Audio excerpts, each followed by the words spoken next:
Bismillahirrahmanirrahim. Assalamualaikum warahmatullahi wabarakatuh. Alhamdulillahirabbil alamin. Wassalatu wassalamu ala asrofil anbiya'i wal mursalin wa ala alihi wa sahbihi rasulillahi ajma'in. Puji dan syukur marilah kita panjatkan kehadirat Allah Subhanahu wa taala, karena dengan karunia dan kasih sayangnya kita masih diberikan kesempatan dan kesehatan sehingga kita masih dapat menghirup udara yang begitu segar ini. Selawat beriringan salam tidak pula lupa kita hadiahkan buat junjungan alam, yakni Nabi besar kita Muhammad sallallahu alaihi wasallam, dengan sekurang-kurangnya lafaz Allahumma sholli ala sayyidina Muhammad wa ala ali sayyidina Muhammad. Semoga dengan sering-seringnya kita berselawat kepada baginda, kita mendapatkan syafaatnya di yaumil mahsyar. Amin ya rabbal alamin. Baiklah, terlebih dahulu saya akan memperkenalkan diri. Perkenalkan, nama saya Ahmad Sabri dengan NIM 118207146666. Lokal IHI semester 5. Adapun tujuan pembuatan video kali ini adalah untuk memenuhi salah satu mata kuliah, yakni Legal Daktim, untuk mengambil nilai UAS, yang dosen pengampunya di sini ibu kita, Ibu Helen Lasfitriani SHMH. Baiklah, di sini saya akan menjelaskan secara singkat proses pembuatan undang-undang. Mengutip Undang-Undang Dasar 1945 Pasal 20 Ayat 1 menyebut bahwa kekuasaan untuk membentuk undang-undang ada di Dewan Perwakilan Rakyat. Kemudian di pasal 20 ayat 2 disebut bahwa setiap rancangan undang-undang RU dibahas oleh DPR bersama Presiden untuk mendapatkan persetujuan bersama.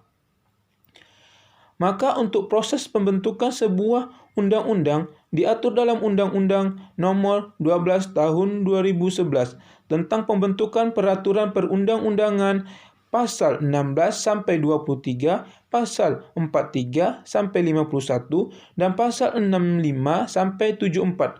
Berikut langkah-langkahnya. 1. Sebuah rancangan undang-undang bisa berasal dari Presiden, DPR, atau DPD.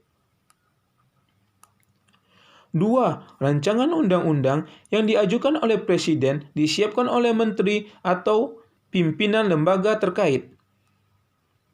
3.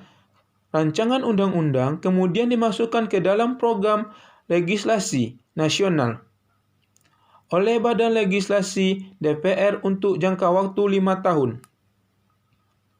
4.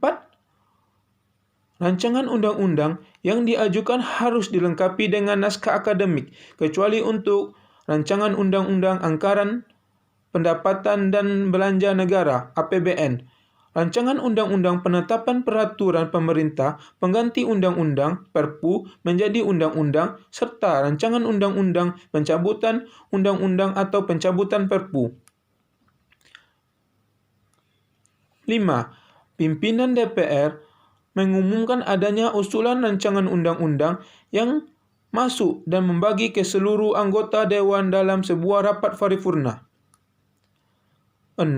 Dalam rapat paripurna berikut diputuskan apakah sebuah rancangan undang-undang disetujui, mutlak disetujui dengan catatan, perubahan, atau ditolak untuk pembahasan lebih lanjut. 7. Jika disetujui untuk dibahas, rancangan undang-undang akan ditindaklanjuti dengan pembicaraan. Pembicaraan tingkat pertama dilakukan dalam rapat komisi, rapat gabungan komisi, rapat badan legislasi, rapat badan anggaran, atau rapat panitia khusus. 9. Pembicaraan tingkat 2 dilakukan di rapat paripurna yang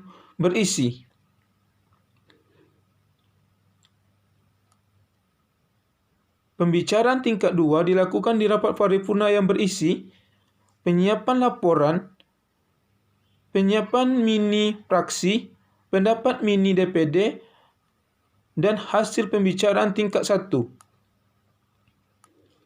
Pernyataan persetujuan atau penolakan dari tiap-tiap praksi dan anggota secara lisan yang diminta oleh pimpinan rapat paripurna, dan pendapat akhir Presiden yang disampaikan oleh menteri yang mewakilinya.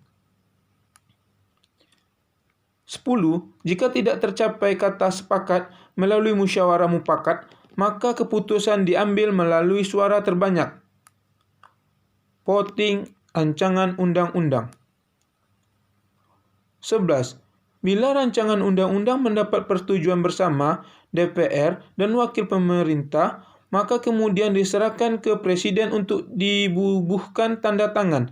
Dalam undang-undang ditambahkan kalimat pengesahan serta diundangkan dalam Lembaga Negara Republik Indonesia. Proses pembuatan undang-undang. RU dari Presiden, RU dari DPR RI, RU dari DPD. 2 tingkat pembicaraan. Disetujui DPR RI, ditandatangani Presiden, undang-undang. 12. Dalam hal rancangan undang-undang tidak ditandatangani oleh Presiden dalam waktu paling lama 30 hari terhitung sejak RRU disetujui bersama, rancangan undang-undang tersebut sah menjadi undang-undang dan wajib diundangkan.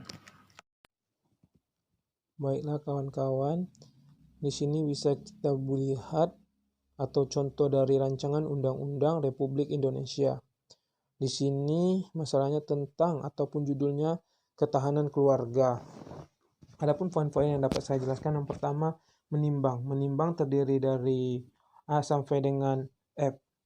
Yang kedua mengingat. Mengingat terdapat beberapa pasal, salah satunya pasal 20, pasal 21, dan pasal yang lain-lainnya. Selanjutnya bab 1 berisikan ketentuan umum. Di dalamnya terdapat pasal-pasal, bisa kita lihat pasal-pasal.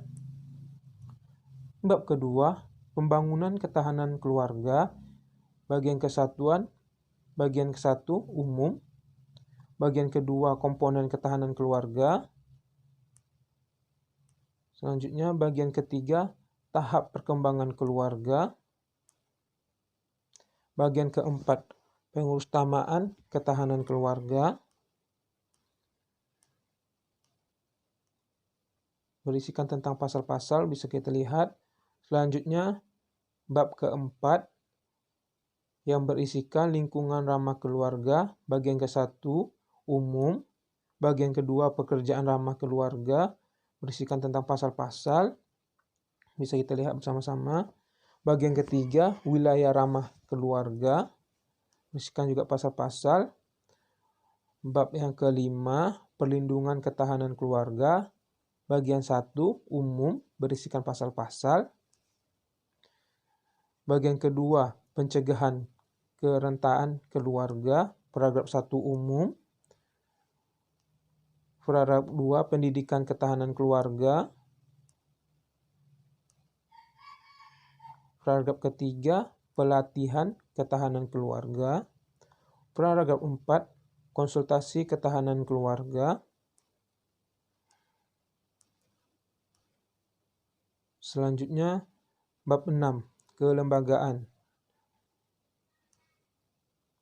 Berisikan tentang pasal-pasal ataupun lembaga-lembaga yang berhak untuk menciptakan undang-undang tersebut. Adapun bab yang ke-7, sistem informasi ketahanan keluarga, berisikan tentang pasal-pasal. Bab ke-8, pemantauan dan evaluasi. Di sini adalah terdapat pemerintahan pusat dan pemerintahan daerah melaksanakan peraturan dan evaluasi pembangunan ketahanan keluarga. Selanjutnya, bab yang ke-9, peran serta masyarakat. Di sini saya mau ngambil poin 2. Masyarakat yang dimaksud pada ayat 1 terdiri atas perorangan, lembaga pendidikan, organisasi keagamaan, organisasi sosial kemasyarakatan, lembaga swadaya masyarakat, organisasi profesi, lembaga sosial, dan badan usaha. Selanjutnya, bab ke-10, penghargaan. Berisikan tentang pasal-pasal. Bab 11, pendanaan. menjelaskan sedikit pendanaan pembangunan ketahanan keluarga menjadi tanggung jawab bersama antara pemerintah pusat, pemerintahan daerah, dan masyarakat. Dari segi pendanaan. Bab 12 ketentuan penutup. Dan di sini disahkan di Jakarta pada tanggal Presiden Republik Indonesia Joko Widodo. Penjelasan atas rancangan Undang-Undang Republik Indonesia Ketahanan Keluarga bagian umum. Pasal demi pasal di sini harus kita cek apakah pasal tersebut tidak bertentangan dengan pasal sebelum-sebelumnya ataukah pasalnya cukup jelas. Dan di sini kita bisa lihat semua pasal yang ada di atas cukup jelas. Berarti undang-undang ini bisa kita undang-undangkan sebagai undang-undang yang baru. Masalah tentang ketahanan keluarga. Baiklah, cukup sekian video kali ini. Semoga video kali ini bermanfaat untuk kita semua dan menambah ilmu kita semua. Apabila terjadi kesalahan dalam penyampaian, saya mohon maaf. Saya akhiri wabillahi taufiq wal hidayah. Assalamualaikum warahmatullahi wabarakatuh. Terima kasih.